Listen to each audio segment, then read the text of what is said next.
ليس هناك فرق كبير. فيربيز مع هذه الأداة الأخرى هي خاصة بأصحاب المواقع التي يتوفرون على الإعلانات على جوجل أدسنس وإلى غير ذلك. يمكنهم اختيار هذه الأدوات من أجل تفعيل الإعلانات في التطبيق.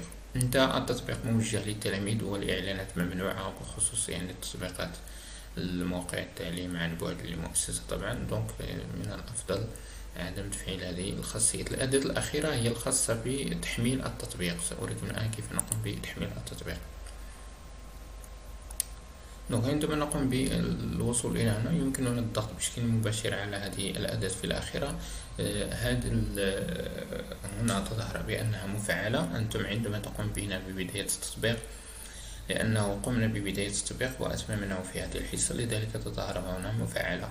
أنتم لن تظهر لكم مفعلة هكذا، عليك الانتظار 15 دقيقة من أجل تحميل التطبيق طبعا في النهاية. ولكن قبل ذلك يجب عليك الضغط على هذه. بعد النهاية، عندما تقوم بالنهاية من جميع المراحل، قم بالضغط على هذا سوبيمي. دونك هنا بالنسبة لهذه الأداة ديال الإديسيون، هي تريد توجيه رسالة. عندما يقوم يعني الشخص بفتح التطبيق في المرة الأولى، تظهر له رسالة ترحيب. يمكنك الضغط هنا وكتابة رسالة ترحيب كما تلاحظون. مرحبا بك، تطبيق أنت لموقع المؤسسة من إنتاج كذا، مديرية تزنيد سوسلسة.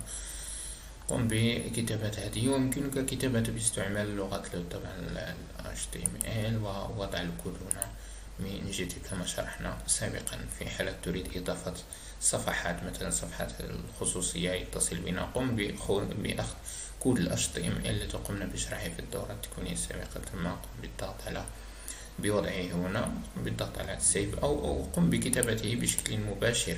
هنا قم بكتابة رسالة بسيطة كما تلاحظون هنا بشكل مباشر، ثم نقوم بالضغط على سيف، ثم نعود من جديد إلى سوبيمي هنا. دونك بعد كتابة رسالة الترحيب نقوم بالضغط على قمنا طبعا ستظهر لكم بأن قمت بإنجاز التطبيق بشكل ناجح. تقوم بالضغط على سوبيمي، ويجب الضغط على هذه الأداة. انتبهوا معي، يجب الضغط على هذه الأداة. تظهر لك هذه الرسالة وعليك انتظار تقريبا 15 دقيقة، وقم بتحميل التطبيق من هنا. ولو أنه يعني بعد مرور 5 دقائق أو 6 دقائق ستتوصل برابط على الجيميل الذي أو البريد الإلكتروني الذي قمت بالتسجيل به في الموقع. ستتوصل برسالة لتحميل التطبيق.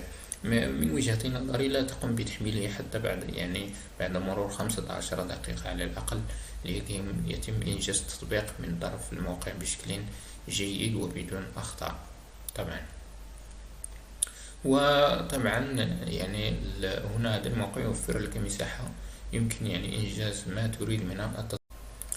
دونك قمت بالانتظار بعد الوقت إلى حين يعني تجهيز التطبيق. بعد تجهيز التطبيق نقوم بالضغط على دونلود. سيقوم يعني بعد الضغط على تحميل سيظهر لك هنا.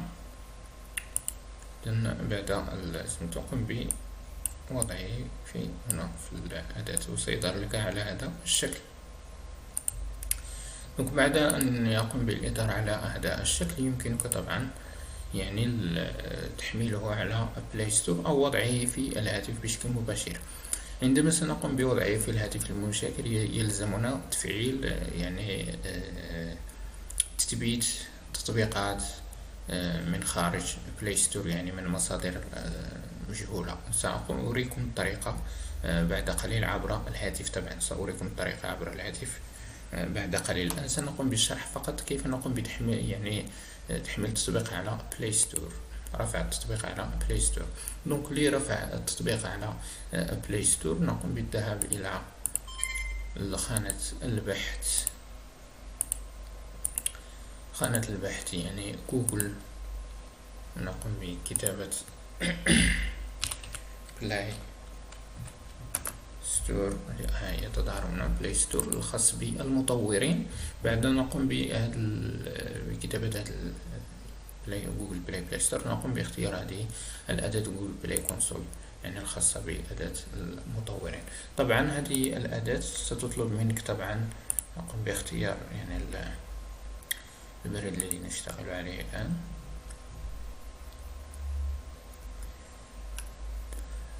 وهذا إذا نقوم بوضع الاسم العائلي لمطور البرنامج. طبعا ستقوم بوضع اسمك طبعا،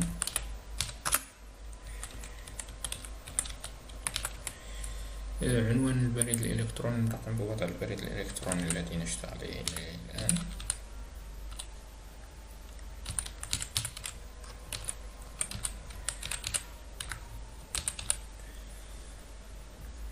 رقم الهاتف، طبعا قم بوضع رقم الهاتف الخاص بك.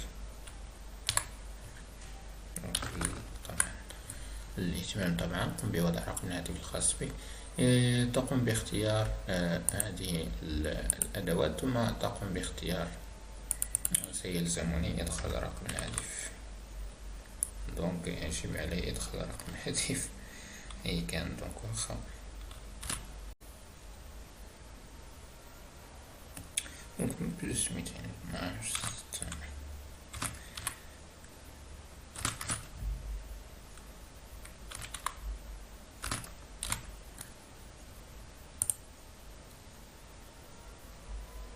ستظهر طبعا الأداة المولية الخاصة بالدفع، وهذه هي الأداة التي أريد يعني أن أقوم بشرحها. بالنسبة لرفعته كما تلاحظون هنا الأمر يتطلب 25 دولار. هذا 25 دولار أي ما يعادل حاليا الدولار تتغير قيمته كل يوم بالمقارنة مع الدرهم. دونك ما يعادل 125 درهم مغربية تقريبا، 225 درهم 225 درهم مغربية. وهذا يعني عندما تقوم بالدفع في المرة الأولى لا يجب عليك طبعا الدفع كل عام أو الدفع لكل تطبيق. فقط 25 دولار تبقى يعني دائمة، ويمكنك يعني رفع أي تطبيق تريد يمكنك رفعه هنا. ويعني كما قلت سابقا تبقى يعني 25 دولار دائمة، ولا يعني يجب عليك يعني الدفع كل عام، فقط الدفع في المرة الأولى فقط، ويمكنك تحميل أي تطبيق تريد. دونك هنا تقوم فقط طبعا وضع اختيار نوع البطاقة والسنة، يعني هذه الأدوات تعرفونها جيدا يمكننا التطرق إليها.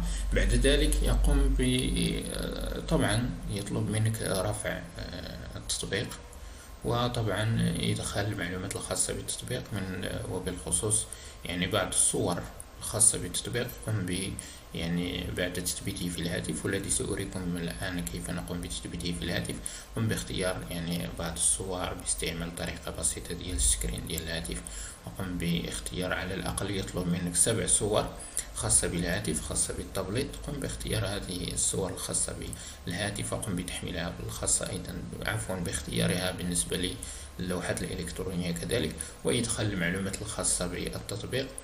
صافي. دونك ويقوم يعني بشكل بسيط وسهل تحميل تطبيقك على بلاي ستور، ويمكن إعطاء الاسم للتلاميذ من أجل يعني تحميل التطبيق. هذا كل ما في الأمر. الآن سنمر إلى كيفية تثبيت هذا التطبيق عبر الهاتف بدون يعني. السلام عليكم السادة الأساتذة الكرام. الآن سأريكم كيف نقوم بتثبيت التطبيق في الهاتف.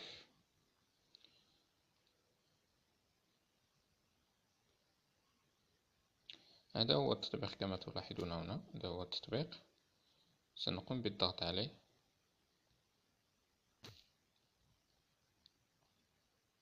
سيطلب منا هذا تفعيل خاصية تثبيت تطبيقات من مصادر مجهولة. بالنسبة لنا نحن المصدر غير مجهول، بأن التطبيق قمنا بإنجازه طبعا، ولا يجب تفعيل هذه الخاصية لأي تطبيق كان، فقط التطبيقات التي قمت بإنشائها أو تعرف مصدرها بشكل جيد. نعود من جديد وقم بالضغط على التطبيق. يطلب منا تثبيت التطبيق بشكل سلس. سأقوم بتوقيف يعني الفيديو إلى حين تثبيت الهاتف بعد دقيقة طبعا أو 30 ثانية. كما ترون تم تثبيت التطبيق بشكل سلس. نقوم بالضغط على أوفغير. تظهر لنا الشعار الذي قمنا بشرحه في أثناء إنشاء التطبيق طبعا عفوا. قم بالضغط على أوكي. ننتظر إلى حين افتتاح التطبيق. تظهر لنا هذه الواجهة الأولى رسالة الترحيب التي قمنا تحدثنا عنها، نقوم بالضغط على فيرمي، نقوم بالضغط على القائمة، نقوم مثلا بتغيير المظهر، نقوم كذلك بتفعيل الانترنت، بعد تفعيل الانترنت نقوم بالضغط على تحديث كما ترون هنا، انتظر 30 ثانية وسيقوم بإدخال المواضيع طبعا. هنا المجموعات التي قمنا بإنجازها: الرئيسية، أنشطة المؤسسة، إدارة المؤسسة والمفضلة، الأولى إعدادي، قم بالضغط مثلا على أنشطة المؤسسة، بالتحديث، إنترنت موجود، ننتظر.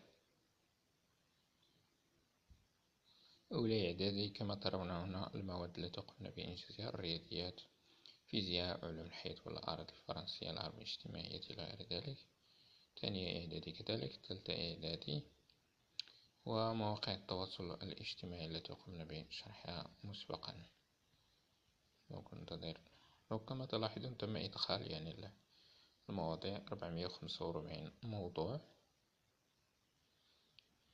هي تم إدخال كل أعداد المواضيع التي تم إدخالها في كل موضوع. مثلا الأولى إعداد الرياضيات، نقوم بالضغط عليها كما تلاحظ.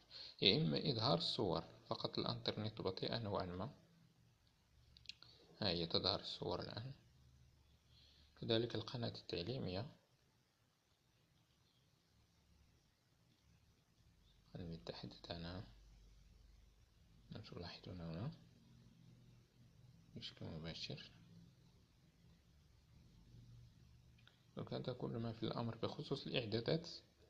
هي يمكننا تغيير اللغة من هنا، اللغة العربية في حالة الرغبة باللغة العربية مثلا. العودة هكذا، سيقوم طبعا التطبيق به افتتاح من جديد. لاحظوا معي بعد تغيير الموضوع إلى اللغة العربية.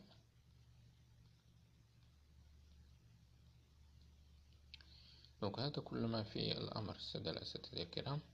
فقط أريد الإشارة إلى بعد الانتهاء من تثبيت التطبيق يجب العودة إلى إعدادات الهاتف دائما، ثم بخصوص هذه الأداة تفعيل تطبيقات من مصادر مجهولة، يجب الضغط على ديزاكتيفي مرة أخرى بعد تثبيت التطبيق. طبعا بعد تثبيته يجب العودة إلى بارامتر sécurité، désactiver les applications de source inconnue.